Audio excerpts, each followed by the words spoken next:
I want to be honest with you out there. As honest as I can be. Even if it embarrasses the shit out of me. For example, I'm ashamed to say that I used to be a one-issue voter. I mean, back in the days when I first got the right to vote. I mean, we were the first generation that had the right to vote. You know, we got 18-year-olds. If you're old enough to die, you should be old enough to vote. And what did I do? I was like a one-issue voter, and I supported scum like, and I'm ashamed to say this, but I want anybody who is looking at any of these videos that I make, any of these commentaries, that I'm not just sitting here and making stuff up. I will be honest, even if it embarrasses me. And because I was a one-issue voter, I voted for shitheads like Richard Nixon and Ronald Reagan. So you could blame me partially for the fact that this country that we're in now has this problem. The idea that we have a Supreme Court that was mostly conservative and all the other nonsense about conservatism that has ruined this country. But I want you to know that my one-issue voting, going in and thinking, one issue, that's all I care about. You're probably going, what's the issue? Well, that's another story. But the fact of the matter is, because I was a one-issue voter, I made decisions that ruined this country to a certain extent. And I want to heartily apologize to all of you out there watching this for my stupidity for being a one-issue voter. Now, there are people out there who are supporting this Nazi Trump. And again, most of the people supporting this Nazi Trump are themselves racist, Nazi, KKK scum. But there are some out there, as Michael Moore has rightly pointed out in his documentary, Trumpville, whatever, he was in Trumpville, is that there are people out there who have suffered because of these stupid trade deals that were some of the hallmarks of the conservative Democratic presidency of Bill Clinton. By the way, the Republicans should love Bill Clinton. Because, sorry about my hand there, guys. Because he was like one of these Democrats who said, geez, I don't want to be a shameful liberal. I want to prove to the Republicans that I can be just as self-righteously and selfishly conservative as they. And he introduced welfare reform. I mean, he didn't get involved with the gays in the military. I mean, this guy was a conservative. He was a corporatist. He was the beginning of the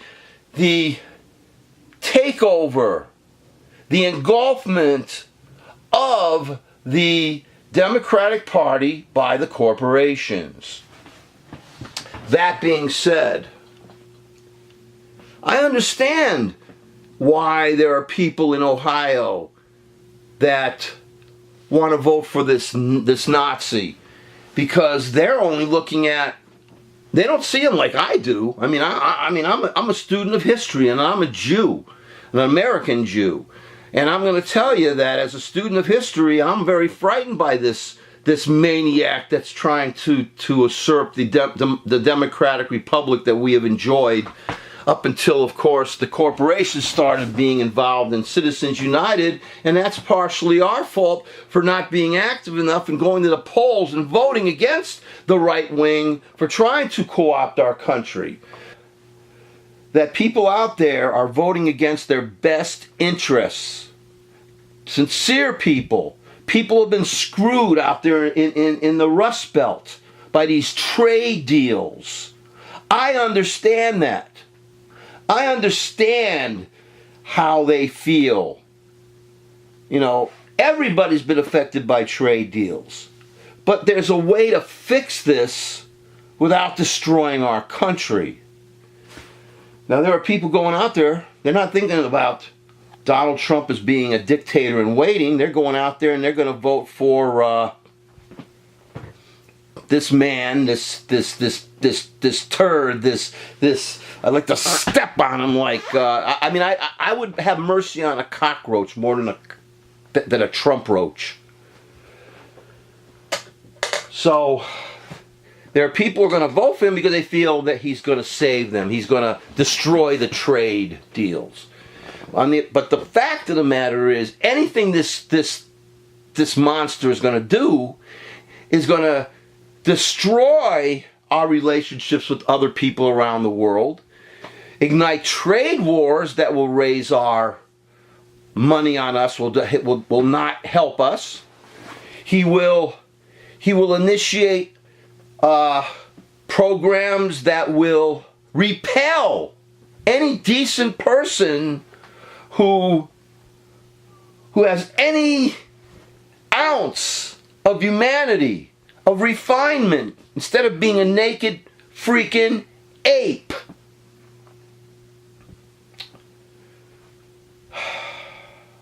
So I was a one-issue voter, and I understand that there are people out there who are one-issue voters in regards to these disastrous trade deals. But here's the thing. You can get rid of Hillary Clinton in 4 years. We could hold her feet to the fire. We could, honestly, I'm telling you right now, if she wins next week, which I hope she does, believe me, I'm going to hold her feet to the fire for everything that I can that deals with liberalism, with anti-corporatism, with anti-Citizens United, and the like. So you can believe I'm going to hold her feet to the fire.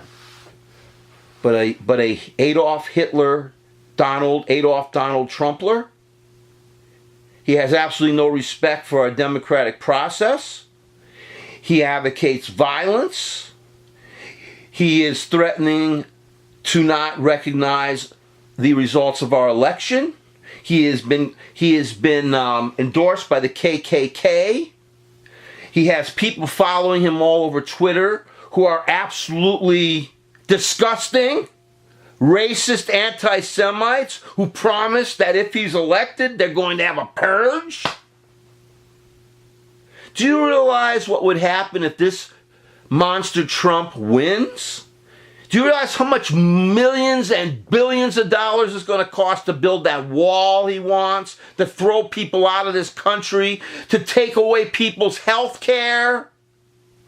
Oh, I know the Affordable Care Act isn't perfect. That's because the insurance companies are involved. That's because the Affordable Care Act is really a Republican plan that Obama co-opted and used.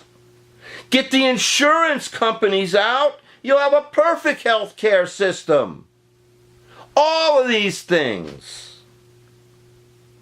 But Trump wants to throw us back to the great old days where women had to shove coat hangers up their vaginas in order to get rid of unwanted births. He wants to bring back the days when you could break into a person's home, kidnap a black young person like they did with Emmett Till, torture and murder him. He wants to make of this country something that George Orwell would dream about in his nightmares. I understand how these people feel in the Rust Belt who've been screwed by these trade deals. I understand how it feels when you pick up the phone with your bank account and you're sent like 15,000 miles away to some other country to deal with your personal bank account. I understand all of that. But that's because we allow these politicians to get away with this shit, and that's because we're not involved enough. And the reason we're not involved in that's a topic for another thing later. But next week, and these are the final days of our democratic republic as far as I'm concerned, if you elect that monster Trump, that Adolf Trumpler, this is the time to realize that yes, we're being screwed and not being kissed. But don't solve the problem by nominating, by electing a Nazi to be president of our country. I guarantee, allow Hillary Clinton to become our president, and I promise you, I will not personally allow her to get away with screwing anyone, especially the Rust Belt, again. There's not much I can do. I'm a nobody. I'm just an asshole on the street. But I want to be active. I want to be helpful. And I'm not going to be a one-issue voter. I've stopped being a one-issue voter because I want to vote for what is best for this country, the country I live in, the country of my birth. And the last thing I want is for my country to be taken over by a dictator.